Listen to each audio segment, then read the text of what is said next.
حبايبي صباح الخير. عايزه اقول لكم معلومه بجد فرقت معايا كتير في العيد. اوعي بجد، جوزك بيذبح بتضحوا، باباكي، اي حد، اضحيه من جيرانك جايالك في العيد، اوعك تشيلي اللحمه بتاعت العيد في الفريزر. اوعك نهائي اللحمه اللي جايه تشيليها في الفريزر. هقول لك حاجه قبل ما تشيليها في الفريزر، المعلومه دي بجد فرقت معايا. انا ما كنتش بحب لحمه العيد، ما كان يجي لي لحمه اضحيه نضحوا او يجي لي لحمه مجرين، احسها مش زي بتاعه الجزار، مش مسكره كده وطعمها غريب. ليه بقى؟ لان كانت بتيجي كنت بحطها في الفريزر، او اجمع الأكياس واحطها في الفريزر، اجي اطبخها الاقيها مش هي الطعم. او مثلا تجي لي اللحمه احطها على النار على طول، لا ما تطبخيهاش على طول.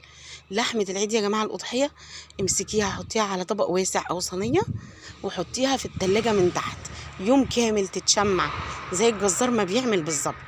شمعيها الاول وبعدين ابتدي بقى تاخديها، عايزه تكيسيها وتعبيها في الفريزر، عايزه تطبخيها هتلاقيه طعمها مسكر كأنك جايباها من عند الجزار بالظبط، واحلى كمان لان دي لحمه لسه جايالك صبحه وجميله.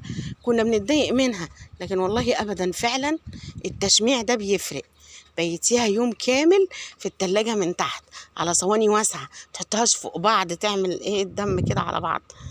فرديها كده على صينية واسعة ودخليها التلاجة من تحت جنب بعض كده، وما تكتريهاش عن كده عشان ما تقوليش بقى دي باظت، ده عملت، دي قالت لي المعلومة غلط.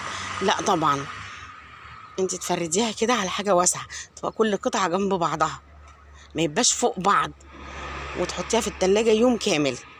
حطيتيها دلوقتي يبقى بكره زي دلوقتي، تمسكيها بقى تجمعيها، تقطعي اللي انت عايزاه، تحطيه بقى في اكياس، تحطي في الفريزر، تطبخي، تفرمي، اعمليها كلها كده وجهزيها وحطي في التلاجات. وكل سنه وانتم طيبين وكل احباتي طيبين وبخير.